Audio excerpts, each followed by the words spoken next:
Welcome to the first day. I hope everybody enjoyed the breakfast and made it in time for that. I am delighted to host, I guess we'll call it, moderate, a bit of a fireside chat with these two gentlemen. My name is Brandon Smith. I'm president of ClearSight Solutions, and we've got a booth, so if you want to hear more about what we do in terms of contaminated site work, feel free to drop by. But today is mostly about these two gentlemen. I will let you know I've known both of them for about a decade for Rob and about half that time for Kent. So we go back a little ways, and we've had some exciting projects together, and I'm really delighted to be able to present what bioremediation is doing in our industry, specifically working towards new ways to address an issue that, is that echoing off of everybody? Is it just me? New ways to address the issue of the simple fact that we can't keep moving contaminated soil into landfills, and we can't keep doing the things we've always done, and there's new innovations and newer ways to approach these things, and these are two of the leading people that are in that. So without further ado, I'll give a quick introduction to both of these gentlemen. I have notes, but I guess I should know you well enough at this point. So to my immediate left here is Robert Lacey, president of Delta Remediation. Delta Remediation is one of the leading bioremediation industry players internationally, not just here in Canada, but elsewhere as well. To his left is Mr. Kent Armstrong, comes up all the way from out of the States. Don't hold it against me.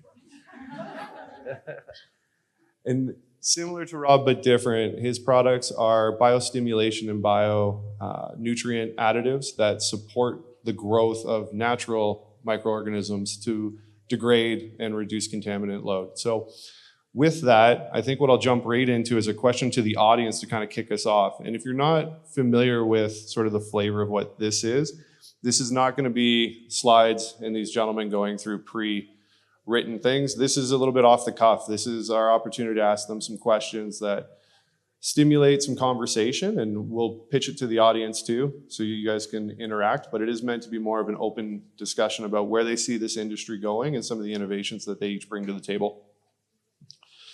So in light of that, let's do a show of hands. How many people know what bioremediation is? Okay, great, we can skip that part. Who here knows what a biofilm is? Or quorum sensing? That wasn't planned, but it was only one person, two people that raised their hands. Great, so today, by the end of this, you're all gonna be experts in both of those things. So let's kick it off right now with a bit of an introductory from the gentlemen who know this area best. Rob, I'm gonna start with you. Bioremediation's been used for a few centuries, but the new age of bioremediation and the way it's being applied now is different. In as short a time frame as you can give it, what does the last 100 years look like for where bioremediation was and how you're applying it now? I'll touch on it quickly, but I wouldn't mind. Kent actually has a better slide on the history of bioremediation, so I don't want to take up the full history slot, but bioremediation has been around for a long time. It's most often seen in wastewater situations or poop in the bush situations, and nature takes care of the human excrement that's no longer going to be there after a year. Obviously, the work that we're doing in bioremediation is a lot more complex. We're degrading complex carbon chains, typically organic contaminants on site. But yeah, I'll pass it off to Kent to talk about the history for a minute. Can you do the slide? I got a silly slide here. Okay, I like to go back.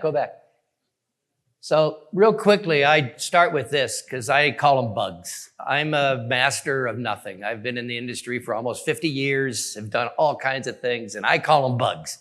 But we're not talking about these kind of bugs. We're going to talk about the unicellular organisms that are in the subsurface and surface and water everywhere. You're actually 99% bug. So we have to deal with that and recognize that. So the next slide, a little bit of history on me. They were supposed to go in sequence. Grew up with Elvis. My sister's 10 years older, grew up with Elvis. My favorite was the king of punk, Iggy Pop. There is a point to all this. Best punk singer in the world. Then you had James Brown, Godfather of Soul. But most important, you got this guy with the cool hair, Antoine von Leeuwenhoek, in the 1750s, 60s, using primitive microscopes, was the first guy to find unicellular swimming planktonic bacteria. He found them from his dental plaque and from his teeth. He found them from ponds, and they were always there. Dental plaque is biofilm. We'll talk about that in a bit. And then this guy here, Dr. William Costerton, came out of Alberta, went down to Montana and formed the International Institute of Biofilm Technology. And that's the dude who, if we adhered to, is the change. He's been around since, he wrote a book in 65 called The Biofilm Primer. He, by following him, is how we're gonna reinvent bioremediation in the next couple of years, together. Cool. I just want to jump back because I think that there's some important information here for those that aren't bioremediation experts. Within the field of bioremediation, there's really two kind of camps of thought, I guess. And one camp is here and one camp is here, but we work together. We appreciate They're each both other, same. They're camp 1A, 1B. right? But the different camps are biostimulation, which is sort of a theory that the bacteria are already in the soil or in the water.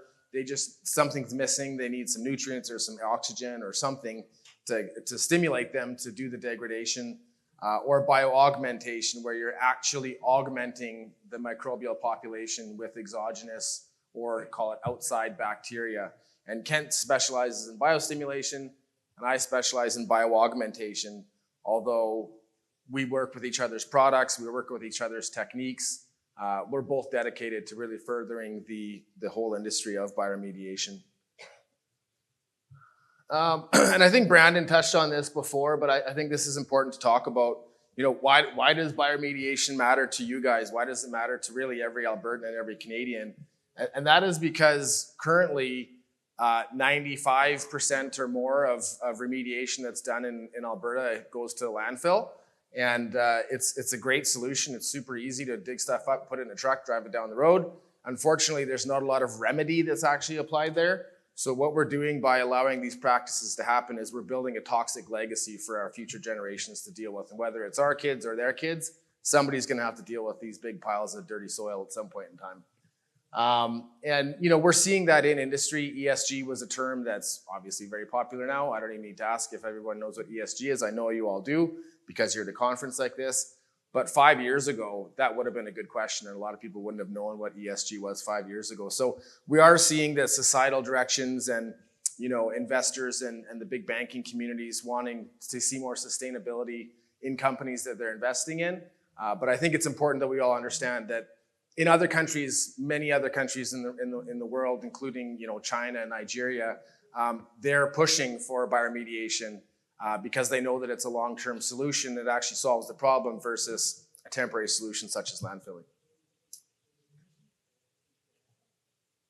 And that's back to where we were. Keep going. What's next? All right, so Rob talked about how there's traditional values and traditional understandings on bioremediation. I'm kind of a market disruptor here. I don't believe in any of them. And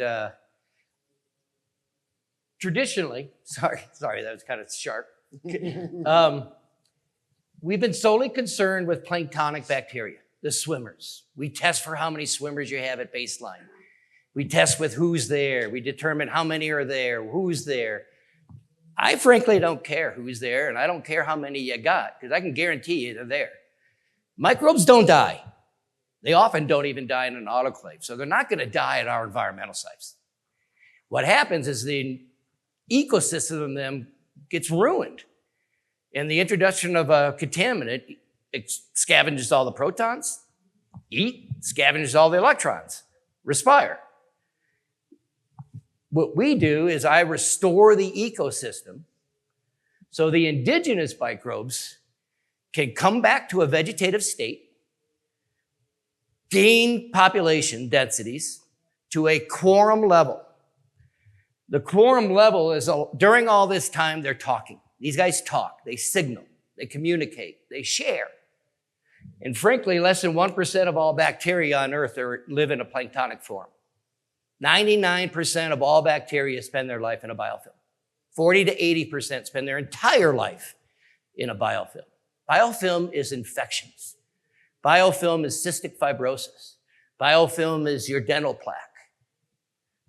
I grow infections in the ground so that I turn contamination into a beneficial reuse for the indigenous microbial populations. For Rob, I see Rob, I want Rob's genetics. And when Rob sends his genetics into my world and I biostimulate his genetics, we increase performance, expedite compliance, attainment, incredibly. Real quickly, microbes share communication in a biofilm, sharing DNA in a biofilm 10,000 times faster than they do in a planktonic state. Water itself moves 100 times faster in biofilm than it does the bulk water. So one of the problems everybody has said, oh, biofilm clogs pores. No, that's a way for the microbes, I believe, to increase retention time. Because when the contaminant in the water goes through that biofilm, it's moving faster. And so I don't care what's happening in the quote unquote clogging, because what's coming out is clean. So one of the ways that Kent and I have discussed this before, and when you look at especially in situ remediation where you've got, you know, a big groundwater plume and maybe some sorbed contaminant in the soil as well, really what you've got there is a mass of energy. It's a mass of carbon and a mass of energy. And with the right microorganisms in the right environment, we can exploit that energy. And it's essentially what we're doing is depleting that energy through bioremediation. And so, yeah, and Kent and I will be here all day. We're happy to get into the weeds on some of these discussions, but I know we do have a bit of a format to follow, so maybe we'll pass it back to Brandon. No, it's great. Well, real quick. Yeah. I don't want to call them, I believe, I'll say it that way, when Rob's bugs get into the ground, the bug itself is a vector. It's grown in a beautiful world. It gets into a very hostile world with indigenous bacteria. They're food. They're food for fodder. They die. They get eaten. They get consumed. But his DNA becomes extracellular material within that amending zone. In a biofilm, they sequester everything. Nitrates, manganese, iron, sulfates. I believe the cascade ladder is wrong. And by sequestering all this, they then share Rob's genetics with the indigenous populations. And within a week and a half, they've evolved to that site. And in a biofilm, my less intelligent, if you will, indigenous microbes are given Rob's DNA, so everyone now can exploit that energy source. So just real quick, imagine we're dealing planktonically, and 10 of you in here can degrade petroleum hydrocarbons, and the rest of us are doing whatever we do, beneficial, non-beneficial. We put an amendment in. We got 1,000 now of you cool degraders, but I got 1,000 more of all you other guys. Get them into a biofilm. Almost every single one of us are going to become degraders. That's why we expedite compliance. And we can do it for what? 1/3 of the cost. No external impacts. People drive by, would have no clue what's going on below. And the beauty is when they're done, they just go back to a dormant state.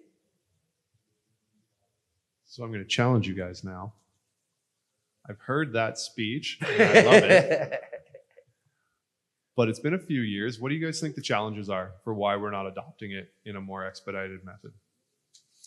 I'll maybe speak to, Kent works in Canada as well, but I think that, we're still competing with the practice of landfilling, and landfill prices in Alberta are still very, very cheap. Yeah, you guys are charging. And I don't think that the full cost of landfilling is actually reflected in tipping fees that we see currently. So, there's some sort of like political lobbying that I guess could be done. That's not the tactic that we're taking. We're finding markets where bioremediation is not only accepted, but it's desired. And we're building our business both here in Canada and overseas, and just waiting for industry to catch up. I started this business 10 years ago, and it was a lot harder then than it is now. So I think it's, time is a factor that, just allow another 10 years to happen, and probably bioremediation will be even more common and even more sought after. So we're kind of just riding the wave and making things better and cheaper and building our business. There's always going to be sites, like sites that can't easily be dug up and hauled to a landfill are great candidates for what we're doing here. And so we still do a lot of work in the north, or, sites that have bad roads. But I guess in our case, time will just help to increase acceptance. But the States is a totally different market. Yeah, your tipping fees, frankly, don't take into the liability you're accepting by piling all this stuff together. And it prevents a drive towards more efficient and economical solutions. It's money. Same thing down in the States with my efforts. I'm telling you, don't bother with sampling of who's there and how many are there. Well, there's this group down in Tennessee that you may even use as well to find out all your bacterial information. Who is it and how many you got? And they're like $1,000 a pop for each analysis. Mom and Pa at the gas station doesn't have $1,000 to pay to see what bugs are there. That should go to analytical, and it should go to remediation.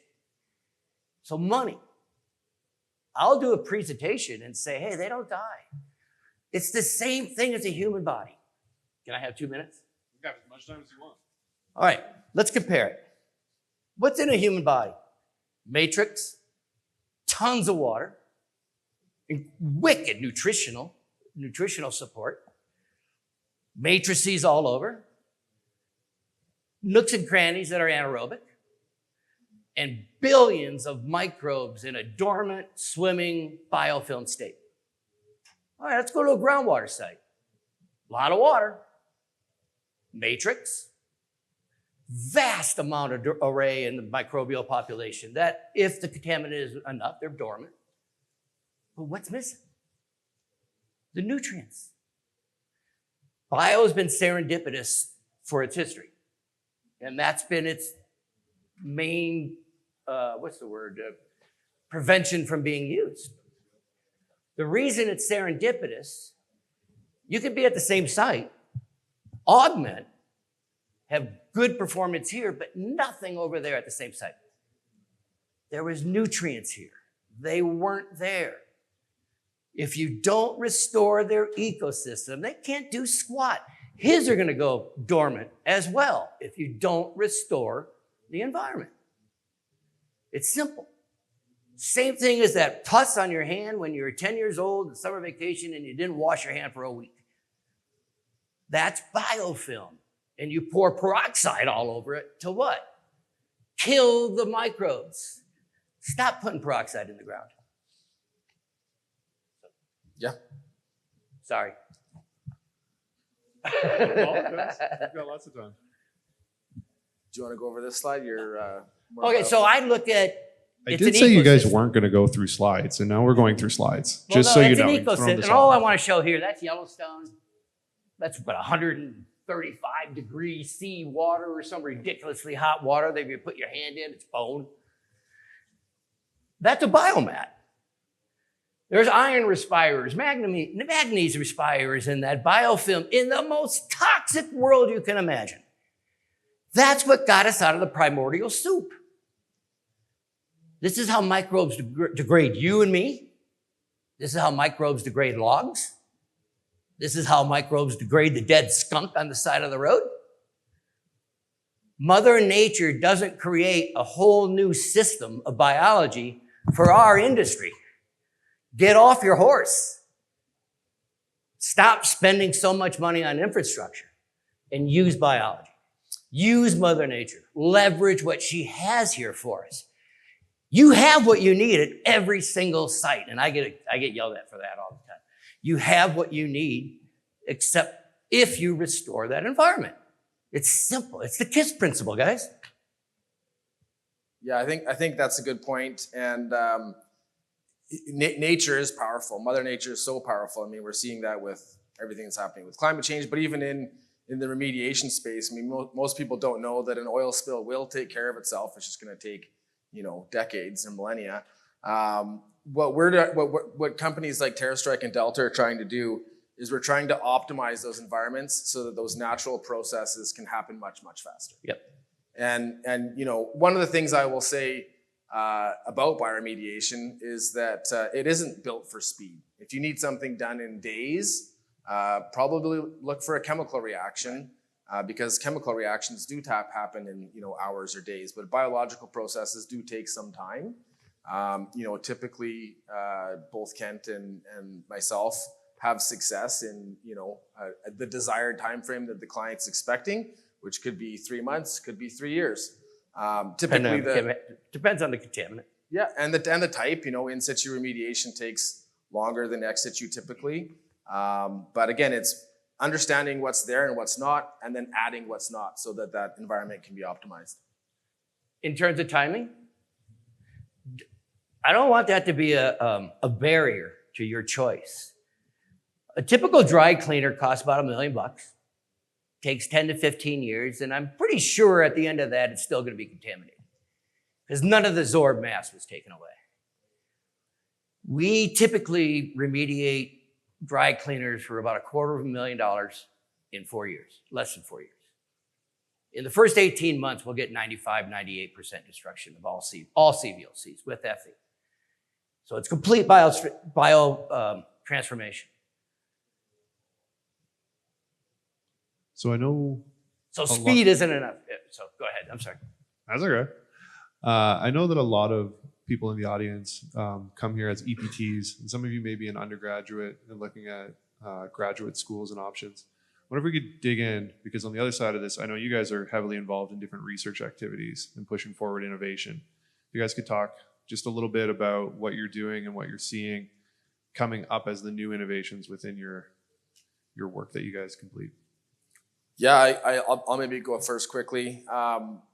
Brandon actually put together a big research program with the University of Alberta where we sourced about $500,000 of funding to basically, I guess, further prove what we're already doing, but, you know, getting a U of A stamp on it, which helps with industry acceptance. But also, it's exciting to actually put our products together in an experimental design. And I'm pleased to say that 1 + 1 does equal 3. We just got results back last week, and we're not really supposed to say anything, but here we are saying that. So don't tell anybody. Yeah, that by combining technologies, we actually have a better outcome than either of our technologies on their own. In our world, you know, I'm a businessman. I'm not a biologist. I love science. I love the microbiology, but I can't keep up with Kent sometimes. But for me, you know, I do apply that KISS principle: keep it simple, stupid. And so for me, I've always been looking at the economics. And in the last 4 years, what we've done that's quite unique in the bioremediation space is that we've taken these products, which we used to just, you know, mix with water and use, and we've changed those products from being products to ingredients. And so we have large mobile tanks that we set up as bioreactors on site. And we take our products, nutrients, carbon, microorganisms, and water, and then we aerate and control the environment. And we basically build the products now or grow the bacteria on site. So our regrowth bioreactor, I guess I would say, is our biggest piece of sort of macro technology. There's lots of instrumentation and fluorescent spectrometry and lots of details that go into it. But I would say that being able to actually grow the bacteria in remote sites has been a big advancement for Delta over the years. With me, the biggest issue has been, I'm looking at typical geochemistry metrics that we analyze all the time. Organic, dissolved organics, manganese, iron, all that stuff. And I'm re-looking at it in a different way. Stop putting graphs with 9 wells and 1 component on it. That doesn't tell you nothing. You need to start correlating the various metrics you're sampling and mix and match them all. That tells you where the patterns are. I'm starting to, have anybody heard of the Koch postulate? Back in the late 1800s, I think, Koch was, we didn't know bacteria cause disease. You know, Europe already figured it out. We still were bumbling around. Koch proved that bugs were directly related to disease. He had 4 postulates. I'm rewriting Koch's postulates for the remediation industry, and give me a card or something and I'll share it with you. I got a really cool paper on this. And what we're seeing are consistent patterns at every site I go to. With Brandon and Rob, we're starting to figure out how we can get the future for you students moving on. In situ probes, in situ metric identification, real time. It's a waste of time throwing 5 or 6 borings in the ground and sampling every 5 feet, and pretending you know what's in between. So the future is biofilm. The future is evaluating and implementing it with respect to the medical industry, the oil industry, the dental industry. Everybody's known this, and we've ignored it for 40, 50 years. So my biggest thing is I get accused that correlation is not causation. And I'm at the point now where I can say, oh yeah, it is. And I really look forward to working with these 2 guys moving forward, because we are going to transform remediation. I guarantee it. We're going to transform it. We can go under slabs. We can go wherever you want. And maybe we'll give Brandon a quick moment. We did a project here, I guess in northern Alberta, with ClearSight, where they use some of their downhole technology to essentially read what our bacteria were doing in real time. So maybe let you speak to that.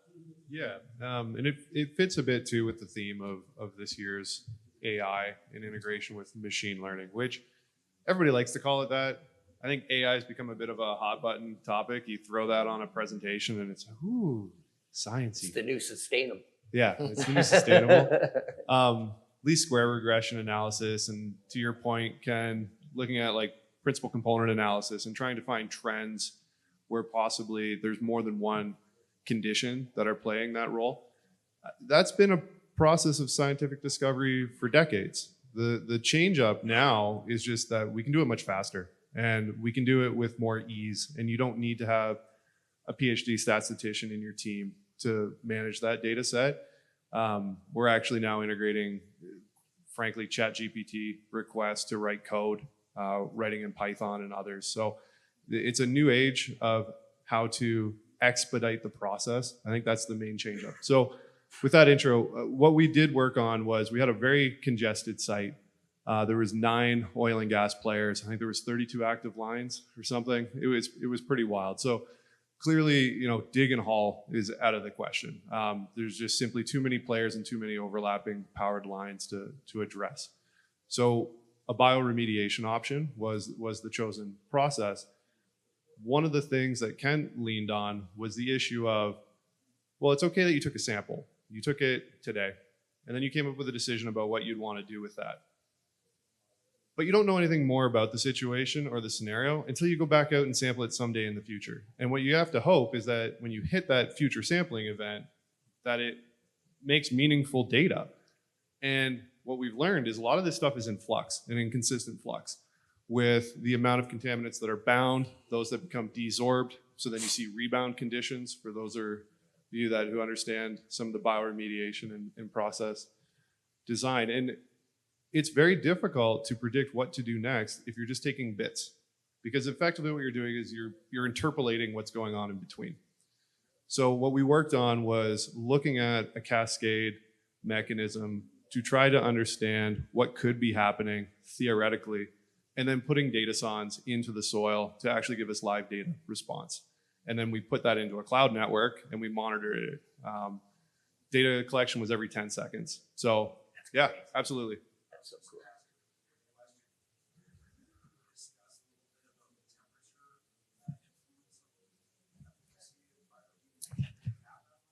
Yeah, it does for sure. I mean, it's absolutely affects the metabolic rate. The colder it is, the lower the metabolic rate, the more time it's going to take. But it's more of a time factor than a does it work factor, in my opinion. We've done degradation of F4G hydrocarbons in Arctic environments. It took 2 years rather than 1. So I think a good example of that is for any hunters, like your meat in a freezer will rot. It'll just take 3 or 4 years. And then you go to dig out that steak and it tastes terrible.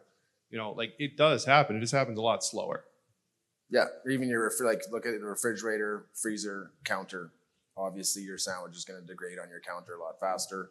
That's the metabolic rate. But I think we have 15 minutes at the end for questions, so maybe we'll. Happy to have questions, though. I do want this to be a responsive one, and you guys aren't falling asleep listening to me drag on about AI integrated data songs. Hey, you want to pick it up? Yeah, I know. I'm getting boring. So the truth of it was this. I'll get to the quick. It allowed us to have live data feeds that we hadn't seen previously. And one of the conditions that's difficult, and if you come by, we can talk about it, regulatory hurdles and what expectations are for what we call successful remediation. And there's a whole discussion around why that does or does not work. And it can get very technical in terms of why are you extracting in a lab with a very strong acid dissolver? Because that's not bioavailable contaminants. So there's different things that I think are coming together in different ways that will help to shape policy and drive different ways to address contamination that is beyond just drawing a line in the sand and saying if contamination's below this, we're okay, and if it's above it, you need to go do something. So that's the integration for where we've come in to work with these gentlemen has largely been the liability reduction and remediation, primarily in complex sites where dig and haul solutions are not achievable, and we need to look for alternative processes. Yeah, you're kind of being a bit modest there. I think it's important to know that these innovative solutions, like people always ask about like success. What is success? You know, what is success in remediation? And obviously hitting guidelines is success, but we've really, I've sort of put my businessman hat back on and say the real metric of success is money. And on that site, we did more. We got the site closed with a quarter of the budget and half the time that the previous consultant had. So, and that was, we were looking at traditional methods there. So I think it's important to know that, if you look at the metric of money as a metric of success, bioremediation can save a pile of money. There was also bleed over. So with remediation, your boundaries are pretty clear. You dug to here and then you stopped. When you inject and you're doing bioremediation, technically speaking, it's going to bleed into the neighbor's properties. And there's been examples, and I'm not sure, Ken, I know one of your sites that you presented on in the past, it actually started cleaning up the neighbor's contamination as well. So, it's kind of a funny thing where we're going to treat this plume, but the treatment doesn't end. It's going to continue as well. So, if I may, it's incredible to be able to get samples every 10 seconds. One of the biggest problems I have with consultants, and I was a consultant too, and I know there's budgets. It's always a budget. And I just want to emphasize, stop cutting out the analytical. I can't tell you what happened if you don't collect the right analytical at proper times. And I'm lucky to I need people to do it every 2 weeks. And that's too long. And sometimes I end up paying for it. Because if you have residual mass, the microbes are going to remove that. And so you may have asymptotic data, just like you did before amending, for years. I had a dry optical manufacturer 23 years ago, and it's still working. One deployment event. And what was I saying? I lost my... Anyways. Data matters? Data matters. And so you see this asymptotic data, and it's happened to me. And the owner says, well, Christ, Kent, this isn't any different than the last 5 years, and I spent a couple $100,000. But then I show them the parent-daughter ratio of a chlorinated site. And that's something you all need to learn. It's easy. But that's the truth of mass destruction. And I was able to show that even though we had asymptotic data, parent-daughter ratio of all the compounds was decreasing. Increasing as one's decreasing, decreasing. And so If you didn't collect any of that data, let's say 6 months into it, you collect data and it's asymptotic and I don't have any of the geochem, you're going to say I failed and I can't defend myself. So we're at the mercy of you guys too. And so part of our effort is lowering those costs. I say don't spend the cost on microbial information. Spend it on geochemistry. Don't spend 1,000, spend 40. A lot of times. And you will be able to better talk to your client as to what's going on at your sites. And with TerraStrike, we're with you through the entire life of a project. You pay for the product, and then I'm with you for the entire life. I demand data. I analyze it for you. And that's why I want to talk to this dude, because AI will help me a lot. Cool. Okay, so I was going to say, let's open it up for some Discord back and forth.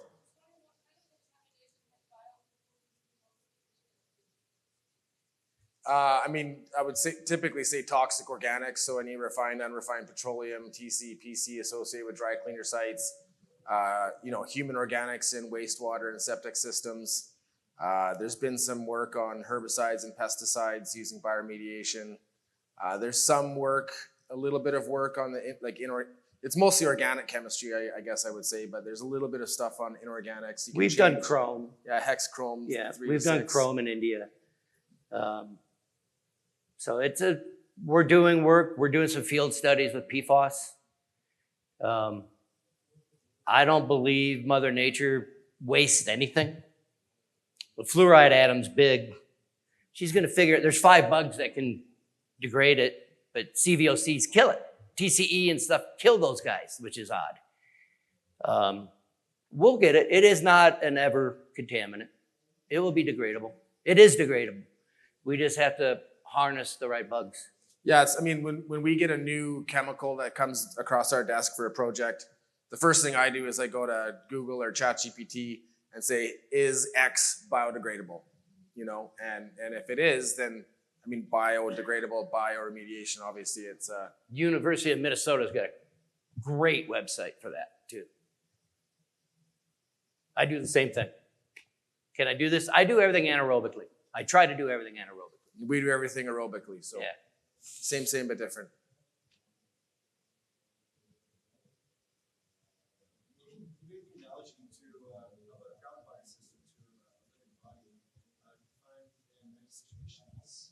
Do you find in many situations that there are nutrients that you're introducing that are highly effective and reproducible amongst various areas of contaminants? Basically, they kind of cross off, multiple concerns of contaminants at the same time, these nutrients. Well, if ideally, if you have a TPH plume crossing over a chlorinated solvent plume, right there, whoever has more of what, they're degrading the other. Because they're just sharing electrons and protons. Mass balance. Yeah. So we can do mixed contaminant issues, they'll evolve. They'll evolve to that site. And I want to emphasize, it's not just NPK. It's the little guys. And there's one specific that is in our patent that I've serendipitously found enhances communication. These guys have separate languages, gram positive, gram negative. They have separate languages. And then they have an autoinducer 2, which I measure in the field. It's a universal communicator. And as you see populations rise, you see AI2 rise. And then when the population hits quorum levels, they're going to attach. They attach and form a biofilm. The communication disappears because you don't have any swimming bacteria anymore. You're going to take a sample of your bulk water and go, oh, my, Kent, you killed them all. No, I used to think that. Oh, my God, I killed them all. They're in a biofilm sequester. They're not swimming anymore. And they're communicating in this city. They've created a city. They align themselves. They share electrons faster. It's crazy cool. And it's the exact thing that happens in us. Some of the other opportunities as well for nutrient, I think was one of your questions, like exchangeable metal conditions and running like a Tessay analysis as an initiator for a project can give you a lot of information about how much free iron there is, sulfate potentials and other things, which feed into that cascade kind of process that I think Kent's rewriting now, but we've seen a lot of correlation there. So I've got a little bit of a side note here. We've talked a lot about chemical and contaminations, but we have a lot of agricultural land that isn't optimal, that doesn't necessarily have contaminations in it, but might be a calcareous soil situation. And then we have those sites are something that are better candidates to get approvals to put a solar farm on. Sure. The solar farm could buy you some time to do some bioremediation. Have you guys looked into the optimizing doing bioremediation with 15, 20 years for something to develop underneath these solar panels to make better agriculture, higher classes of agricultural soils? Yeah, that's a really interesting question. We have worked with renewable energy companies on more industrial contaminated sites where you've got these systems that can passively treat the soil underneath the solar farm. It's being productive. In agriculture, we are also looking, we're actually just launching a new division in 2025 to address some of the soil challenges that are seen in industrial farming. We haven't combined the two of them. So we don't have any projects going on farmland that's a solar farm. We've got sort of both happening, but not together, if that makes sense. But I do think that what your question made me think about is timeframes. So when I think about your question about, hey, you could treat the soil for 20 years under, people typically aren't thinking 20 years ahead, right? Most solar panels have a 20-year lifespan. So what you're talking about actually makes a lot of sense. But even myself included, I'm not thinking, well, let's start farming that in 20 years. In 20 years, I'm thinking, am I even going to be here? So I think it's a neat question, and certainly it could be done. So if that's something that you're working on, I'd be happy to speak with you. Of course, we need to know more about what's actually going on in the soil before we can say, yeah, for sure we can solve that problem. But I think opportunities like that for land use, where you're still generating revenue, you're generating clean power, you're also cleaning the soil. I think it's a great concept. Yeah. Sorry, I'm going to continue on this one. Do you know about Renew Energy with Keith? Okay. Meet me after, and these guys are going to get introduced to it too, but that exact scenario it's well site teardrops, but it's conversions instead of abandonment, and it's conversions into solar with long scale reclamation activity and landowner consultation. So definitely chat about it if you have interest in it, for sure. Yeah. We're working with a group in Toronto making soil. Yeah, that's one thing we haven't talked about, actually. We're creating We do all these soil. green bins. Yep. Where's all the green bin stuff going, boys? The really cool thing is with biostimulation and augmentation, I can use local resources. I can use waste products. I can use residuals. I can eliminate transportation costs because we're local. I could go to a brewery and take their spent yeast, save them money, save the client money, and get the same thing we want in the ground. It's very, very simple if you don't think like a human. It's not complex. We make things way too complex.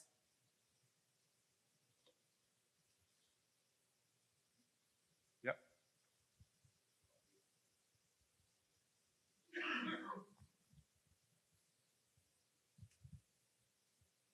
I'm just kind of building on that last comment about making soil. Do you have any experience? Like I'm working with some sites where there's, I'll call it topsoil deficits, where people are using things like compost or wastewater treatment sludges to fabricate, well, they call it fabricating soil. Just comment on any experience on that and what you've seen with that? That's what the folks in Toronto are trying to do. And they want to use contaminated soil as part of that, so that the contamination remediation is part of the soil enhancement. And so it's a kind of a twofold benefit. Yeah, our BioAg division, it's exactly what we're doing. We've got an enzyme product that rebuilds the soil, essentially rebuilds all the macro and micronutrients, increases the total organic carbon, and basically builds topsoil much, much faster. Like I've heard it was 1,000 years to make an inch of topsoil. So obviously that's far, far beyond our lifespans. So we need to have solutions that work much faster. And I think, again, it comes back to optimizing the environment. You have an optimal environment for biodegradation to take place, your compost is going to turn into soil much faster than if it's, you know, under wraps and plastic bags and stuff. Yeah. Show of hands, do most people know where we get reclamation after, say, post-remediation, where most of that topsoil comes from? Anybody know where we get that A horizon, O horizon dark matter that's so hard to find? We just take it from someone else. That's the truth of it, right? Unless there's been a planned approach where they've stockpiled that soil off of a lease edge, and I'm using oil and gas references, but it exists elsewhere.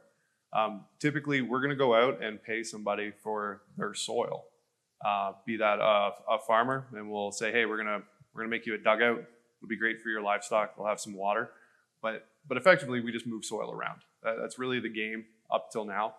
Contaminated soil goes to landfills. Clean soil comes from clean agriculture, and we put it on soil where we stripped it to mineral. And that's a policy, and I think Rob alluded to it a couple of times. That's a policy that's largely a Canadian and North American kind of process. Elsewhere in Europe, it's outright banned in some countries. Like the idea of just moving soil around and saying it's okay, because realistically, you've stripped that soil from another place. So you haven't really net increased the benefit. You've just pushed the issue to a different place and said, now this area is clean. So a lot of these technologies about trying to create soil or reuse soil, it's really about land management. So as much as we talk about remediation, reclamation, and bringing land back to functionality is really kind of at the heart of a lot of this. Yeah, your biopiles. The cool thing about bio is it continues. If the contaminant comes back and it's still nutrient rich, it's going to keep doing its job. I got it like the optical manufacturer. The air re-amended, the COD, 23 years later is still at 2,000 milligrams per liter and above. The facility's still leaking TCE, but the bioreactor is taking care of it. So that dirt we excavate during a tank pull or something, amend it, augment it, put it back in the hole. That's going to help treat all that side and floor contamination that you didn't get. Yeah. And most of my work these days is going after all those old USTs where they're now going back because 6 feet away from the edge of the excavation, you still got 3,800 ppb benzene or something. And what I do is I turn the excavation, if the excavation's open, I turn it into a vessel and just pile in water and stuff and let nature seep away. Hi, how are you doing? So my question is like, I am a recent graduate and I did master's in environmental engineering. So during my thesis, like I had to manage a contaminated site. It was an abandoned landfill and there was contamination of methane and hydrogen sulfide vapors. And after the analysis, like, of course, there were remediation strategies suggested based on like gas storage and treating the methane vapors. But the soil condition of that region was on the borderline and I could suggest bioremediation, but my supervisor told me that if the soil condition had been a little bit different, we could not have recommended the bioremediation in that situation. So is there any way, like, can we treat the soil as well to prepare it for the bioremediation as well, or how? First off, they're wrong. Sorry. I've got written letters from, they were called Golder, I don't know what the hell, WSP or something now. Anybody hear from them, I apologize. But their president wrote a 6-page letter at a dry cleaner in Burlington I cleaned up in 2 years, 180,000 parts per, no daughters.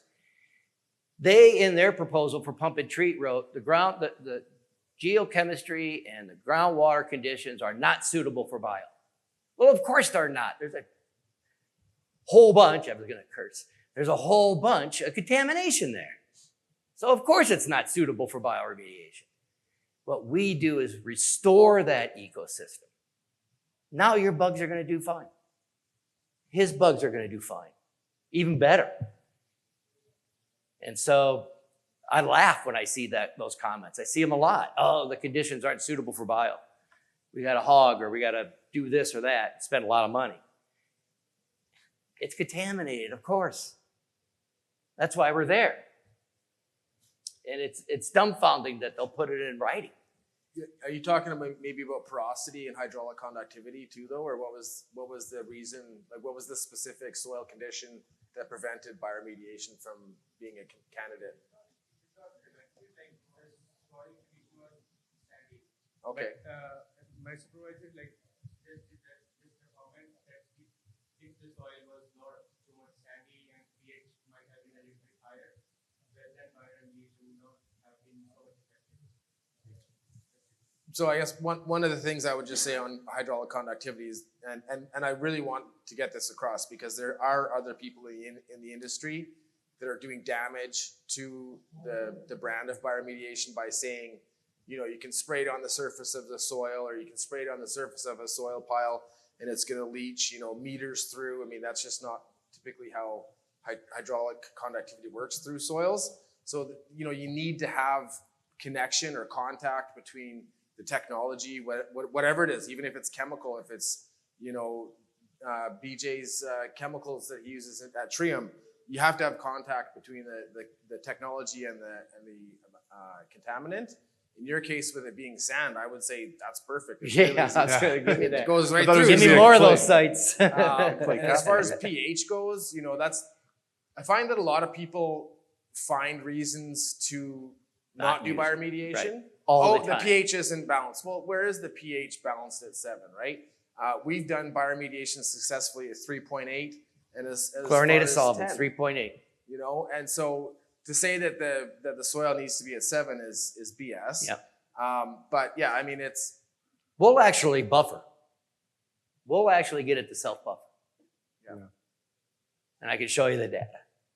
sounds like your prof needs to have a chat. Yeah. I'll come and give a talk. Yeah, if you got a 10 to the 9 effective porosity, I got an excavator down the street for you. There are limitations to bio. It's not a silver bullet, but it's the closest to a silver bullet that we have today. And there's good work that's being done out there. Just try to see through some of the, if it looks like a duck and it quacks like a duck, it's probably a duck. And there is good scientific research and scientific work and engineering being done in the field of bioremediation globally. There's not as much happening in Canada as there is in other countries, but we've got 2 leaders here on stage, and hopefully more to come. I mean, I meet lots of young people at these kind of events, and everyone comes out of school and they're so excited about, in situ chemical oxidation and bioremediation. And it's sad that you connect with those people years later and they're like, yeah, I just been doing dig and dumps. And so I come to these events to get people excited about new ways of actually doing true remediation. And I love connecting. I know Kent does as well. So feel free to continue these chats afterwards. I don't know how much time we have. We're getting left. close to the end. If you want to increase bio performed here in Canada, help me get the hell out of the United States. Hire my ass and help me get the hell out of the United Ken's States. looking for any right reason to leave. now. It's real, guys. It's real. I have a couple of cool slides left. I know we don't have a National Geographic presenter here today, but we do have a National Geographic-esque story. So we were doing some work in Churchill, Manitoba, really wanting to see a polar bear. Obviously, it's the polar bear capital. And you can see here, we're actually on our site, and this helicopter here is we thought it was looking at the bear. All of a sudden, one of the conservation officers rips up in our truck and says, "How quickly can you guys get over here?" And we had, I think it was 5 of us, and we said, "Right away, ma'am." So we all jumped in the truck and drove around, and we got to where the helicopter was, and they actually tranked them. So what happens is if the polar bears come into Churchill, they'll try and scare them away with the helicopter. I think they have a 2-strike rule. On the 2nd strike, they get shot with the tranquilizer. And so they needed us to help put this bear in the truck so that so they could actually get him to polar bear jail. They actually have polar bear jail in Churchill. But this is 10 people, big burly cops, and and construction workers, and 10 people on this bear. They had like a 4x8 sheet. Two of them that were drilled together with big handles on them. And yeah, this guy weighed like, I think it was over 1,000 pounds. Taking a nap. So yeah, got to do selfies. It was weird. The polar bear, Well behaved. he was sleeping, but it would blink every once in a while. It's like, oh, he's waking up. But they said like, we need you guys to help us right now. We have a half an hour to get this guy loaded up and dropped off to jail. So Before he wakes up. yeah. So that's it. Cool. So there's 3 minutes left. I'm going to do this. If you could wrap up where you think the industry is going and what we've talked about today in a couple of sentences each, what would it be? I think it's going, this is the dawning of a new age of bioremediation. I truly believe it. I think there's a lot of us, there's a lot of research that isn't getting to the practical us. One of my goals is to get the message out, introduce you to the research, introduce you to the reality of biofilms.